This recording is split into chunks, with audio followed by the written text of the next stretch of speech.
Salam alaikum, c'est Dr Boukni Nasma.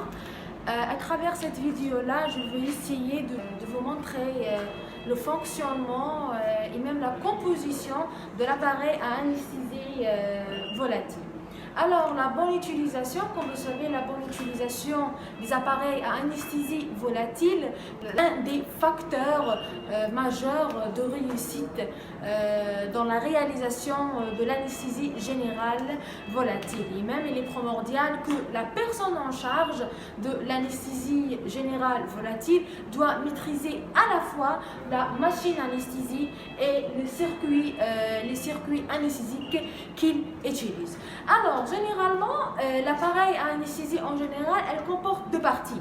La première partie qui sert à alimenter le système respiratoire en gaz frais, et la deuxième partie, elle est constituée par le système ou les circuits anesthésiques.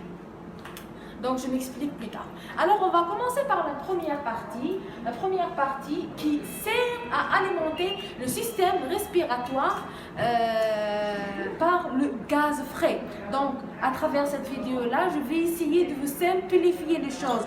Je sais très bien que lorsque vous allez lire dans les livres, donc sans voir directement le fonctionnement et l'appareil d'anesthésie devant vous, je sais très bien que vous n'allez pas comprendre, vous allez trouver des difficultés à comprendre.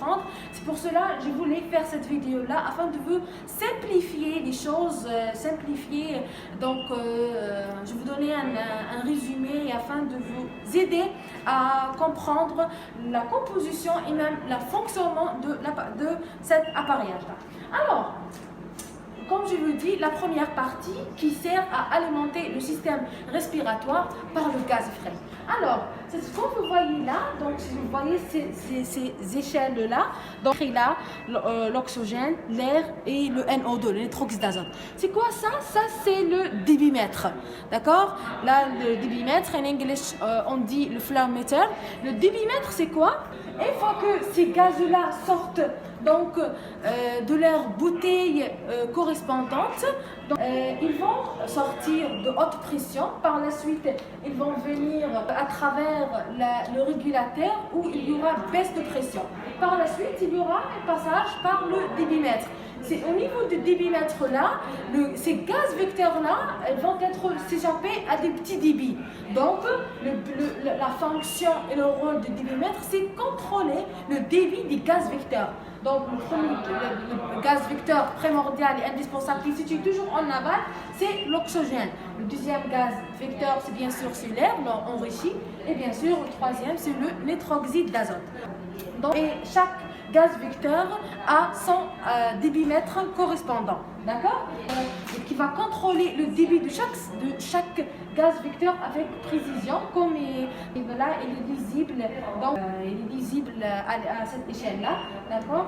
Et c'est ça, donc je contrôle bien donc, le débit de chaque gaz vecteur. Donc, le rôle de débitmètre, c'est bien sûr contrôler le débit de chaque gaz vecteur. Par la suite, là, ces gaz vecteurs vont être mélangés pour rejoindre ce qu'on appelle l'évaporateur. Donc, on a la première composante, c'est le débitmètre. La deuxième composante importante de la machine à anesthésie, c'est l'évaporateur. Comme vous voyez ça, l'évaporateur, il est là, comme ça montre, donc il est écrit isoflurane. D'accord, l'isoflurane, donc c'est un appareil à anesthésie avec l'évaporateur à isoflurane, parce que chaque évaporateur il est spécifique à chaque anesthésique volatile. Donc comme vous voyez là, cette liquide-là, c'est l'isoflurane, parce que lorsque l'anesthésiste va verser l'isoflurane, il va le verser sous forme liquide.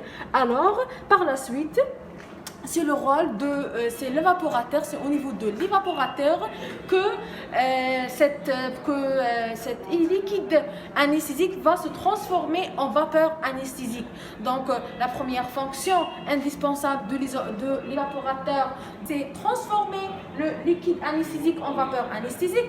Par la suite, ces vapeurs anesthésiques vont être mélangées avec les gaz vecteurs.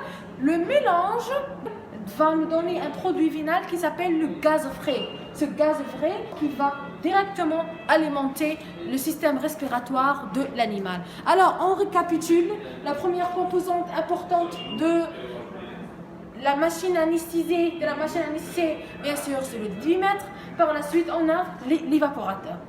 Ce sont les deux composantes qui permettent de produire le gaz frais pour alimenter le système respiratoire de l'animal. Maintenant, revenons à la deuxième partie de la composition de la machine anesthésique. C'est bien sûr ce qu'on appelle les circuits anesthésiques. Donc, quand vous avez dans les circuits anesthésiques, on a généralement, vous savez qu'on a deux systèmes de circuits. On a le circuit réinhalatoire et le circuit non réinhalatoire. Mais là, généralement, en chirurgie équine, en chirurgie canine, le circuit le plus utilisé, c'est celui de réinhalatoire. Pourquoi réinhalatoire? Parce qu'il y a un recyclage de l'air expiré. D'accord? Je m'explique. Généralement, comme vous voyez là, donc, le système réinhalatoire c'est le plus répandu. Donc on l'utilise fréquemment en chirurgie équine et en chirurgie canine. Donc il est composé par quoi? Il est composé par la première, c'est la valve APL. Donc comme vous voyez là, c'est ça la valve APL, d'accord? Par la suite, la deuxième composante, c'est quoi? C'est ce qu'on appelle la jambe inspiratoire et la jambe expiratoire. Par la suite, la troisième composante, c'est bien sûr, ce sont les tubes.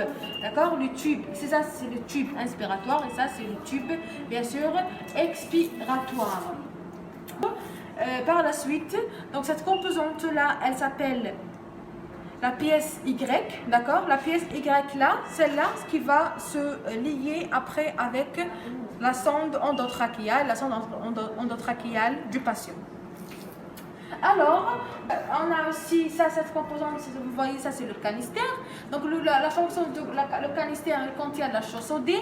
Une fois que l'animal va respirer le gaz expiré, la CO2 va être captée par la canister, par la chaussée du canister, et bien sûr le gaz expiré qui va être recyclé et le CO2 va être capté par le canister.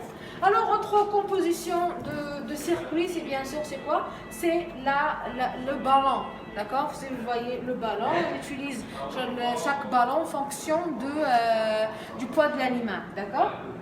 Quand vous voyez le ballon, et le ballon, et ça c'est ce qu'on appelle, ça c'est le bypass, d'accord? Le bypass de l'oxygène, c'est quoi? C'est le bypass, c'est-à-dire donc le bypass de l'oxygène sert à administrer de l'oxygène pur, donc directement à l'animal sans passer par le débitmètre à oxygène. Alors, revenons là. Donc la première composante de circuit anesthésique, bien sûr, c'est la valve APL. Vous voyez, ça c'est la valve APL. On a aussi la valve inspiratoire et la valve expiratoire. C'est ça, c'est la valve inspiratoire. Ça c'est la valve expiratoire, d'accord?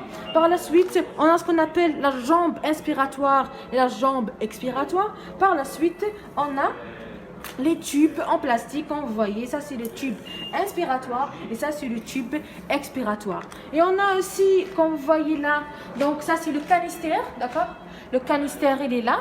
Donc le canister il sert à quoi? Il sert à capter le CO2, d'accord? Donc une fois que le gaz expiré, donc il va être là, le CO2 il va être capté par le canister et l'autre gaz expiré va être recyclé, d'accord? C'est ça ce qu'on appelle le système réinhalatoire parce qu'il y a le recyclage de l'air expiré. Ça c'est le ballon, d'accord? Ça c'est le ballon, le réservoir, ça c'est la balle réservoir.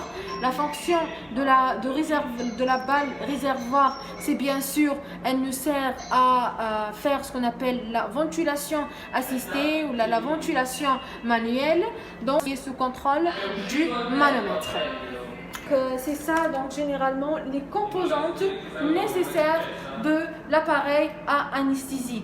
Et on a notre système, bien sûr, c'est notre circuit, c'est le circuit non réinhalatoire, c'est-à-dire un circuit, donc par exemple, comme le circuit de bain, le circuit de tout ailleurs, mais généralement en chirurgie équine, voire en chirurgie canine, le circuit le plus utilisé, c'est le circuit réinhalatoire. Lorsque vous voyez deux tubes, il s'agit d'un système réinhalatoire. Le système non réinhalatoire, on l'utilise généralement dans les animaux où le poids il est inférieur à 7 kg. Et voilà, généralement, un grosso modo, un explicatif sur l'appareil à anesthésie. Vous voyez que c'est très simple. J'espère que vous allez saisir à partir de cette vidéo-là. Et voilà, et merci.